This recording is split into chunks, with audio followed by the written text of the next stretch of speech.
Hi, and welcome back to the end of day 2 of AppSecCon. This has been a great conference, and I would like to say thank you to all of the presenters, some great sessions, some great learnings from security leaders across the industry. I'm now going to hand it over to Nikhil Gupta, CEO and co-founder of Armorcode, and Purna Udupi, Chief Technology Officer at Good Money, to wrap us up and talk about where we go from here. Thank you again, and look forward to seeing you again soon.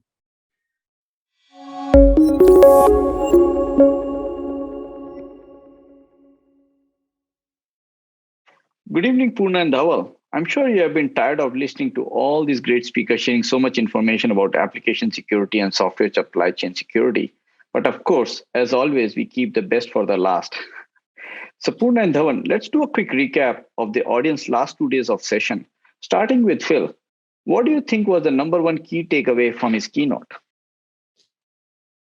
Well, Nikhil, I'm actually, first of all, taking one step back. I'm stoked to see how the first ever AppSecCon event went.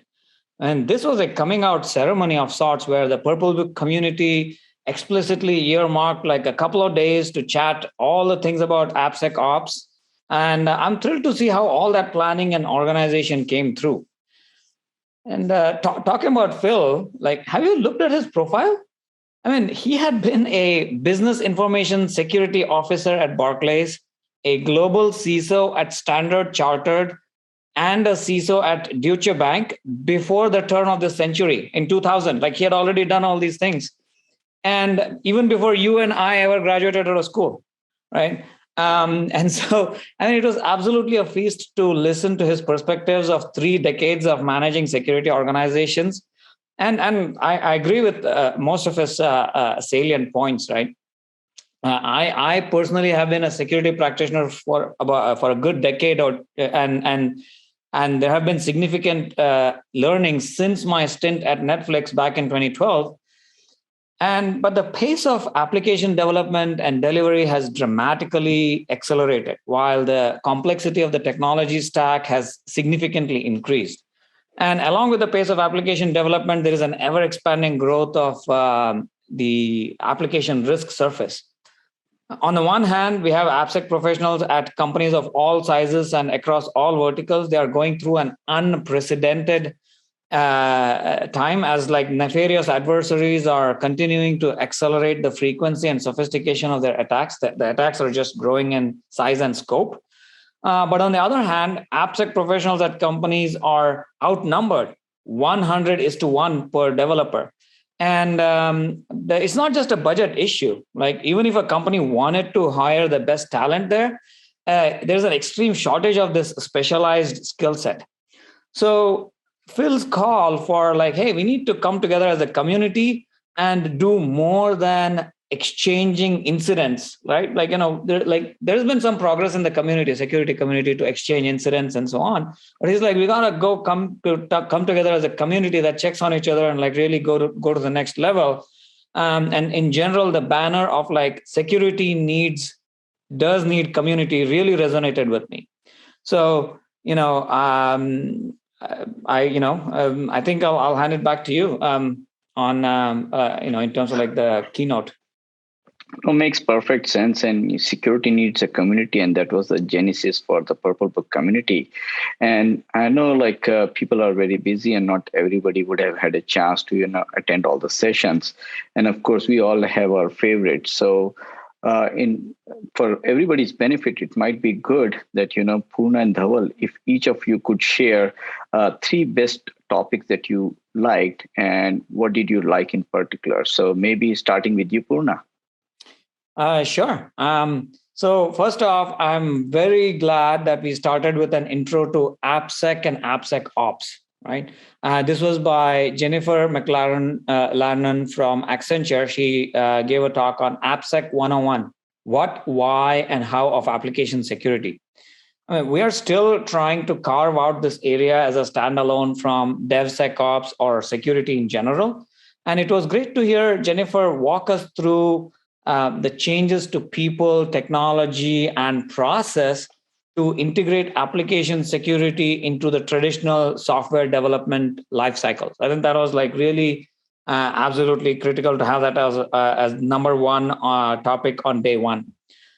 My other favorite was the security for the software supply chain conversation by security industry heavyweights, Cassie Crossley from Schneider, Alan Friedman from the Cybersecurity and Infrastructure Security Agency, and Caleb Quirn from KPMG. And I love their conversation, bringing back the importance of software component analysis and making the software bill of materials as a dynamic inventory tracking, both for like the tracking that inventory both for internal and external purposes. And I think that was pretty it gave us a good insight into what is to come. The other must-listen session, from my perspective, from the last couple of days, was the hiring application security professionals by Vijay Jaju from KPMG and Caleb from also KPMG and Vandana from Sneak. From my personal experience in the field, I cannot agree more to their claim verbatim. I'm just gonna at the expense of repeating them. Finding the right kind of team players is key. Those who can work across organizational boundaries and excel at facilitating collaboration between security and development teams. I couldn't have written this better, so I'm just repeating them. But their recommendations on what are the technical skills that you look for, but also the non-technical skills to go with it in an AppSec engineer. And there's probably a need for us to coach our existing engineers to become AppSec engineers. And in general, how to onboard AppSec engineers. All those are just amazing words of wisdom. So that was my other favorite. Dhawal, what about you? I totally agree with the three ones which you mentioned. They're phenomenal sessions. And if I had to pick my three, one which I really liked and which is very important for the current time we are in, since DevSecOps or AppSecOps is evolving, it was great to hear best practices in DevSecOps implementation by Les Correa, Russell Wager, and Sangram Das. All three are, very experienced people, been there for, years and years in cyber practice. They really articulated well that the best practices which are required to build a program. As we all know, we have been in this industry for a long time. If we have a program built, it's easier to automate that, right? So listening to those best practices from people who have been in the industry for so long was really, really enlightening, and it had added a lot of value for the listeners on what should be your commandments to build a DevSecOps program, so you can roll out in a very smooth fashion, and also then automate going forward. So I think that session was very, very enlightening for me.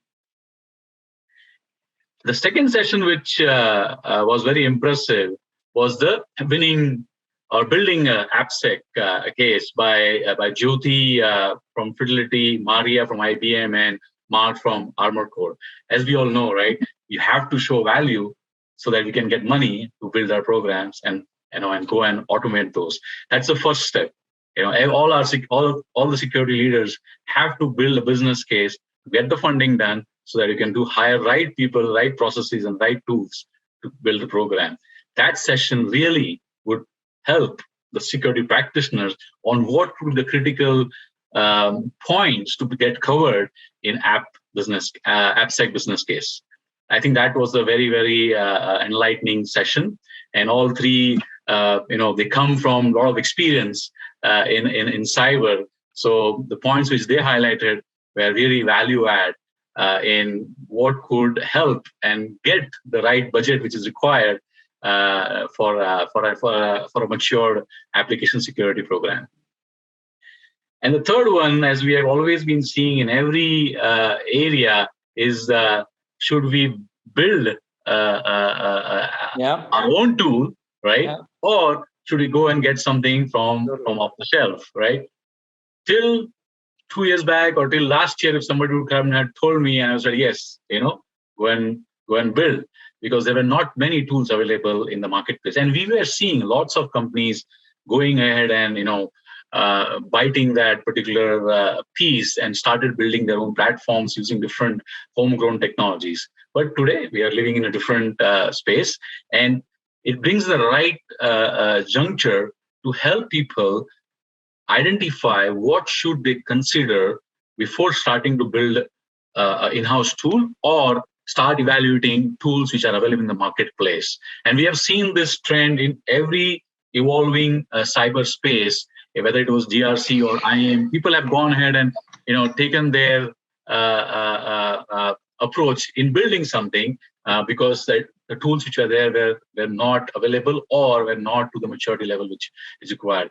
And hence the session by Kunal, Sitaraman, and Pavi hit that sweet spot on what should be done if you have to buy the AppSec platform or you have to go and build an AppSec program. That session was very, very enlightening for me, and I hope it helps other folks who were not able to attend the session. They can look at the recording. Yeah, totally. I like your picks too. Since Nikhil restricted me to pick only 3, I had to stick to 3. But switching gears. We talked a bunch about the event and some of the salient points to be made there. There's this idea of purple book, right? I've been meaning to put Nikhil on the spot and ask him, like, how did you even come up with this idea, or where did you even figure out like this community concept of AppSecCon, and like Nikhil, why wouldn't you share a couple of thoughts on that front, on the purple book and AppSecCon and like what the genesis of it? Absolutely. And I'll second to what Dhaval was saying and talk a little bit about AppSecOps before jumping into it. And of course, I'll be biased because I'm the founder and CEO of Armor Code and AppSecOps platform company. And we were at the junction where we are finding out that the problem was increasing. And as Dhaval mentioned, companies, because of lack of a good solution, were building it in-house. And me as a serial entrepreneur thought that it is at a right time to build a platform like that. So call me crazy. I started Armor Code in the middle of the COVID. And, when I started the company, the main reason to start was the digital transformation was accelerated. And whenever there's a calamity, the cyber and the hackers kind of increase their activity. So as a result, application security or a software security in general was going to be a big pain point. And that got me led to start this. Now, when I was doing that, I was talking to several industry leaders what the pain points, and it's not that the first or the last time that anybody was trying to attempt to solve this problem. It's a application security or software security is a very complicated problem because it's an intersection of 3 different persona. You have an application security team, you have the developer team, and you have the operations team. And all the 3 has a different oppositely aligned interest. And so having said that, when I was talking to the people, the number one learning was that it's not a technology problem. If it were a technology problem, people would have solved it 10 years ago. It was a more of a people problem, and there was no good community out there where people could go and learn, right? So especially after SolarWinds and Log4j, these zero-day attacks have kind of increased significantly in the last couple of years itself. And so that was the whole idea about why don't we take the problem kind of by the horn and decided to create a community of the security people by the security people. And so this is where, how it started. But again, enough about me. Purna and Dhaval, you both are an esteemed member of the Purple Book community. Why don't you start with yourself, Purna? What got you hooked to this community? Sure, Nikhil. So I think just around the time, I think you're, you mentioned, you're talking to security leaders about the space and the pain points. And I think like that's when we kind of connected. And I can tell you from my point of view as a practitioner, we can read all the blogs, we can read all the books that have been written in the field, we can follow podcasts, and we can go deep dive and get certifications. But it's, we are only in the security community, we are only limited by time for what is possible, what we can do, right? But the hard part is understanding the context surrounding the news bite or the text that you see in a book. There is always a context around it, right? And like what Nikhil, what you were trying to do was to get the AppSec practitioners to get together in virtual sessions. You're like, let's have this virtual Zoom session. Like it was, as you mentioned, COVID time, so we were all like behind Zoom, and it was almost therapeutic to get together and like talk about any topic. Like you would say, like, let's talk about you know shift left, or like let's talk about software bill of materials, and like it was no agenda beyond that, but the idea would be for have an opportunity to exchange contextual information, and like this unbridled mentor-mentee relationship across all the participants, and how they would address a specific situation. It almost got all the book writers or the authors and the readers in the same space and having a live and dynamic session rather than static pages of print to look at, right?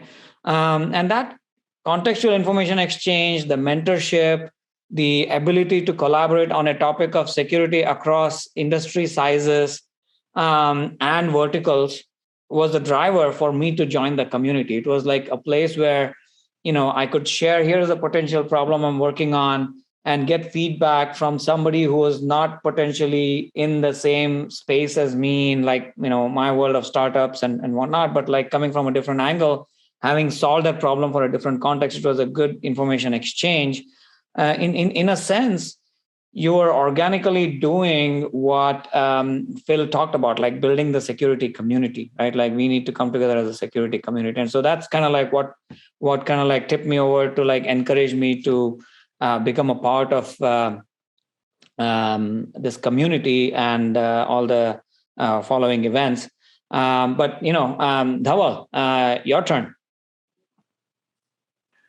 Totally, Purna, agreed with everything you said. Similar thoughts. You can only read so much, you can hear only so much, right? So, and during COVID days, we all were having a lot of that, anyways. The whole idea when it was decided that we all will meet multiple times in a week, right, and share your learnings, right, that got me very excited to join the community. And as you said, we had people from practically every industry. We had people from life science, we had people from oil and gas, people from fintech, people from just pure tech, right? And of different sizes, right? What problems startups solve in the way they solve, right? But the large scale companies would solve that similar problem in a different way. All those thoughts coming together, right? That was very, very exciting for me to join. And I think I remember we used to join like evenings calls, literally 5:30, 6 p.m. After my work time, and we should spend 1.5, 2 hours on the calls multiple times in a week, right? After work, if you're able to join something, it has to have some major pull effect, right? And it did pull me. It pulled me continuously for over a year, and we still join those calls, right? So that sharing of experience by people who have been there, done that, right? That cannot be provided by any book or any podcast. That it is, there you are without any constraint. You're asking questions and you're getting answers directly from the people who've been there, done that. And that really excited me. And in fact, for the Log4j days, when we had the sessions, within like 3-4 days of it was found, and people were sharing ideas on how people are doing and fixing things, right? Did actually, a lot of people cut down their time cycle in where they were able to close those areas in Log4j days, right? So all those things brought together, got me attracted to the community, and thanks to Nikhil and other folks who brought us all together. Absolutely. I think so. No, I think so. Thank you. Again, Purna and Dhawal, you both are very humble. The level of experience that you guys have and the different perspective you bring in, and not only weekdays, we spent some good weekends together writing the book, and also that all kind of really added. And its community is all about the people, and one thing which we really wanted to make sure it's an invite only community with the right set of people who are really equally motivated. And also again, thanks guys for making the community what it is. And also Nikhil, give us a preview for what's to come going forward, right? Well, let's start with how anyone can contribute. How can one join the community? Like blog sessions. What's the we talked, like Dhaval and I talked a little bit about like the sessions and mentorship and all that. But what's to expect going forward? Absolutely. And also, first of all, start with how one can join. So, it's an invite-only community. As I mentioned, it's very important when you're building a community to interact the same kind of people who have that similar passion as, you have seen in the last couple of weeks. And this is a, open source and a free community. People are giving their time. So we want to be respectful of that. So having said that, the best way to do is, get a referral through one of the existing members. The community is kind of growing like wildfire, if you will. So now we have hundreds of community members. So number one would be getting a referral from one of the existing community member. And number two is, as part of the AppSecCon community, or you go to the purplebook.club and you can apply to be a member over there. So we have a simple process which we can look at. So that's how we can join. Now, from the contribution perspective, sky is the limit, starting from giving your time, right? Somebody rightly said that it's very important.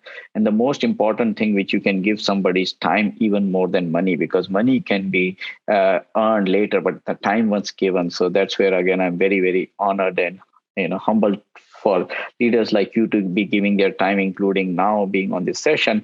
So there's numerous different ways, but most important thing is the time, and by sharing the experiences, whether you want to do a blog or you want to join the regular sessions, you want to do a podcast or a mentorship. And there has been several members who have been doing different ways of community building and all, and it's kind of an endeavor to bring everybody together. So there's several different ways we can do that. And now what to expect, right? Again, to be very honest and frankly speaking, I never thought that we will reach there where we are, right? So what started as writing a small book by 30 of us crazy people, it started evolved into a community of hundreds of members, and now it's become a movement.